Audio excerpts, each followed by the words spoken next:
Cordial saludo, mi nombre es Claudia Marcela Nope, estudiante de Ciencia de la Información, Documentación, Bibliotecología y Archivística, y en esta oportunidad traigo la siguiente presentación correspondiente a la asignatura Ética Profesional. Aquí hablaremos sobre uno de los escándalos más polémicos de la era digital, el caso Cambridge Analytica y Facebook, un acontecimiento que puso en el centro del debate la privacidad, la manipulación de la información y su impacto en la democracia.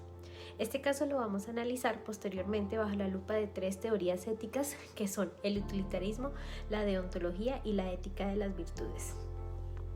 Para comenzar, retrocedemos en el tiempo al año 2004, cuando Mark Zuckerberg y sus compañeros de Harvard lanzan Facebook como una red social universitaria. Rápidamente, como bien es sabido, se expande globalmente y luego entre el 2007 y el 2012 Facebook permite que aplicaciones de terceros intervengan dentro de la plataforma, logrando monetizar a través de la publicidad digital que realizaban estas aplicaciones, las cuales hacían análisis de los comportamientos de los usuarios, inaugurando, por así decirlo de alguna manera, la era del Big Data aplicado al marketing. En 2013 se fundó Cambridge Analytica como subsidiaria de la empresa británica SCL Group, dirigida por Alexander Nix. El objetivo principal de Cambridge Analytica era transformar la forma de hacer campañas electorales, dejar atrás los medios tradicionales y aprovechar el auge de las redes sociales para llegar a un público mucho más amplio, pero no de manera aleatoria, sino dirigiéndose específicamente a personas identificadas como influenciables a través de sus intereses y comportamientos en línea. Para lograrlo, Cambridge Analytica necesitaba construir perfiles psicológicos de los usuarios de Facebook, y esto se hacía utilizando un modelo muy conocido en psicología llamado los 5 grandes, que analiza rasgos como la organización, apertura a nuevas experiencias, la extroversión, amabilidad y estabilidad emocional. Al combinar todos estos rasgos, era posible clasificar los diferentes tipos de personalidades y con base en ello diseñar propagandas políticas adaptadas a cada perfil. Con este propósito en mente, Cambridge Analytica contrata al psicólogo Alexander Kogan, quien desarrolló en el 2014 la aplicación This is Your Digital Life. Esta es tu vida digital, en español, un cuestionario de personalidad que permitía recolectar datos psicológicos. La app fue descargada por unas 270,000 personas que aceptaban los términos y condiciones. Sin embargo, gracias a la API de Facebook, la interfaz de programación de aplicaciones que permite a programas externos acceder a datos y funciones de la plataforma, también se accedió a la información de los amigos, familiares de los usuarios, lo que resultó al final con la recolección de datos de alrededor de 87 millones de perfiles sin consentimiento explícito. Pero, ¿qué se hacía con toda esta información?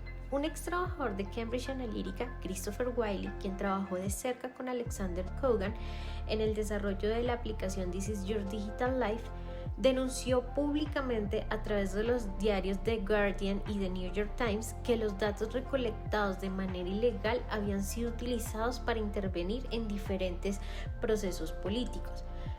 En colaboración con la periodista Carol Cadwell, quien investigó los movimientos irregulares en el referéndum de Brexit, lograron que la noticia se hiciera mundial y destapara el escándalo. Otra figura importante en este caso fue Brittany Kaiser, exdirectora de desarrollo de negocios de Cambridge Analytica. Kaiser trabajó directamente en la captación de clientes políticos y corporativos y, tiempo después, se convirtió en una de las voces más visibles en la denuncia del uso indebido de datos. En 2018, tras la explosión del escándalo, declaró ante el Parlamento británico y presentó correos electrónicos y documentos internos que confirmaban que Cambridge Analytica había utilizado los datos de millones de usuarios de Facebook sin consentimiento para manipular elecciones. Wylie y Kaiser señalaron por un lado que durante las elecciones presidenciales de Estados Unidos en el 2016, en las que resultó ganador Donald Trump, se desplegó una estrategia de microsegmentación. Quiere decir que según los perfiles de personalidad de cada usuario, en el muro de Facebook le aparecían anuncios personalizados. Entonces, a los simpatizantes de Trump se les reforzaba su apoyo, mientras que a los que estaban indecisos se les mostraba principalmente propaganda negativa contra Hillary Clinton, con el fin de que esa inclinación se fuera hacia el voto hacia Trump. De manera similar, en el referéndum del Brexit en Reino Unido en el 2016, Cambridge Analytica aplicó la misma técnica para favorecer las campañas por la salida de la Unión Europea. Los anuncios se diseñaban de acuerdo con las emociones y temores de cada perfil. Entonces, a las personas preocupadas por la seguridad se les mostraban mensajes alarmistas sobre la inmigración, mientras a quienes desconfiaban de las instituciones se les reforzaba con mensajes contra Bruselas. Así, la manipulación digital se convirtió en una herramienta decisiva tanto en las elecciones de Estados Unidos como en el referéndum. Las consecuencias de este escándalo fueron enormes y se sintieron en distintos niveles, tanto en el político, en social, económico y legal. La confianza de millones de usuarios en Facebook se desplomó, lo que generó un debate global sobre la privacidad digital, la manipulación política y las necesidades de regular a las grandes tecnologías. En el plano judicial, el director ejecutivo de Cambridge Analytica, Alexander Nix, fue suspendido en 2018 tras la difusión de grabaciones en las que se jactaba de utilizar sobornos, trampas y noticias falsas para influir en las elecciones. Posteriormente se enfrentó a investigaciones en el Reino Unido y en Estados Unidos por prácticas ilegales de obtención y uso de datos. La empresa Cambridge Analytica, asfixiada por la presión mediática, por la pérdida de clientes y los procesos legales que se abrieron en su contra, se declaró en quiebra en mayo del 2018, poniendo fin formalmente a sus operaciones. Por su parte, el fundador de Facebook, Mark Zuckerberg, tuvo que comparecer en abril del 2018 ante el Congreso de los Estados Unidos y poco tiempo después ante el Parlamento Europeo. Allí fue interrogado por horas sobre la responsabilidad que tuvo la red social en el uso indebido de la información personal. Aunque pidió disculpas públicas, admitiendo que Facebook no había hecho lo suficiente para proteger la privacidad de sus usuarios, la crítica y la presión llevaron a que la compañía tuviera que pagar en el 2019 una multa récord de $5.000 millones impuestas por la Federal Trade Commission. Además, el caso motivó la creación de nuevas legislaciones en Europa, como el Reglamento General de Protección de Datos, y marcó un precedente en la discusión sobre el papel ético y legal de las plataformas digitales en la democracia contemporánea. Ya con el contexto claro, pasamos a analizar el caso bajo las teorías mencionadas al principio.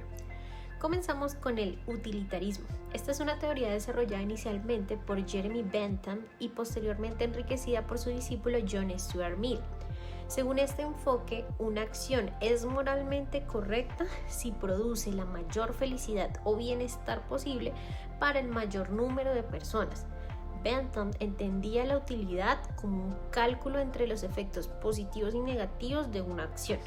Aquello que genera placer o satisfacción tiene valor, mientras que lo que ocasiona dolor o sufrimiento no lo tiene.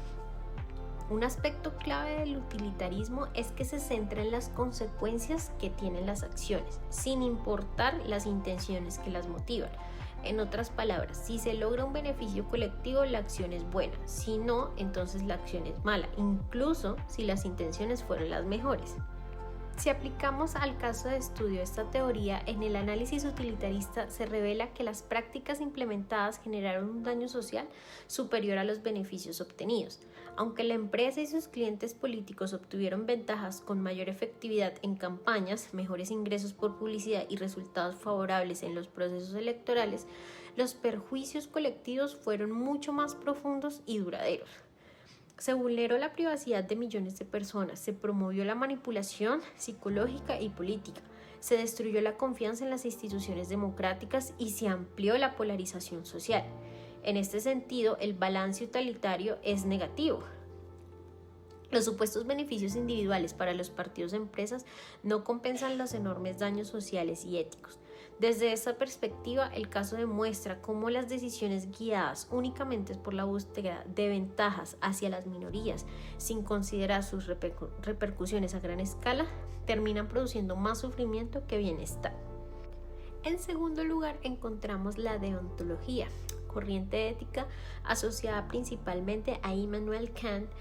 Y a diferencia del utilitarismo, que se centra en las consecuencias, la deontología se enfoca en la intención y la motivación detrás de una acción. Según este enfoque, una acción es moralmente correcta cuando se realiza por deber, es decir, porque responde a un principio moral universal y no a intereses particulares o conveniencias del momento. Kant formuló el llamado imperativo categórico, que se expresa en dos grandes ideas: actuar siempre de la forma que tu conducta pueda convertirse en una ley universal aplicable para todos, y no utilizar jamás a las personas como simples medios para alcanzar un fin, sino siempre como fines en sí mismos, respetando su dignidad y autonomía. Aplicando esta teoría a nuestro caso, la deontología muestra con claridad la falta de ética en las acciones de la compañía. La manipulación de los datos de millones de usuarios sin su consentimiento violó el deber básico de respeto a la autonomía y a la privacidad. Además, estas empresas trataron a las personas como simples instrumentos para alcanzar objetivos políticos y económicos, en lugar de reconocerlas como ciudadanos libres con derechos a decidir sin manipulación. Desde la óptica kantiana, incluso si los resultados hubieran traído algún beneficio a ciertos grupos, las prácticas seguirían siendo inmorales porque se basaron en el engaño, en la explotación y el irrespeto por los principios universales como la verdad y la libertad. En este sentido, la deontología resalta que no basta con evaluar si hubo beneficios o perjuicios, sino que las acciones fueron incorrectas desde el inicio, porque se hicieron sin el deber moral, lo que constituye una falta grave a los principios de la ética fundamental. Por último, revisaremos la ética de la virtud, también llamada ética de las virtudes. Esta corriente se remonta a Aristóteles y parte de una pregunta fundamental: ¿cuál es el bien del ser humano? La respuesta que el filósofo encontró fue clara: alcanzar la felicidad, entendida no como placer pasajero, sino como el resultado de una vida virtuosa. Una persona buena, según Aristóteles, es aquella que cultiva virtudes como la honestidad, la prudencia, la justicia, la templanza, y que evita caer en vicios como la ambición desmedida, el engaño o la manipulación. A diferencia de la deontología, que se centra en el deber, o del utilitarismo, que calcula consecuencias, la ética de la virtud pone el foco en el carácter moral del individuo o de las organizaciones. Al aplicarlo al caso de Cambridge Analytica y Facebook, este enfoque permite analizar los rasgos de carácter que guiaron a sus protagonistas. Vemos por un lado cómo, por ejemplo, el director Alexander Neff actuó con soberbia y manipulación, priorizando los intereses económicos y políticos sobre el respeto a los ciudadanos, y predominó en su carácter los rasgos de codicia, falta de integridad y ausencia de ética. Por el otro lado, figuras como Christopher Wylie y Brittany Kaiser, al denunciar lo ocurrido, mostraron virtudes como la valentía y la honestidad, contribuyendo a exponer la verdad. Desde esta perspectiva, el caso deja en evidencia la necesidad de formar profesionales de todas las áreas del saber que cultiven virtudes éticas, ya que solo así es posible garantizar que las decisiones que tomen beneficien a la sociedad en lugar de dañar los valores fundamentales. En conclusión, el caso de Cambridge Analytica y Facebook nos demuestra que los dilemas éticos en el mundo digital y actual no pueden analizarse desde una sola perspectiva. En este análisis que acabamos de hacer, podemos sacar una conclusión o una lección final, y es que en un contexto donde la información es poder, la ética debe convertirse en la brújula que oriente nuestra futura práctica profesional. Muchas gracias para todos.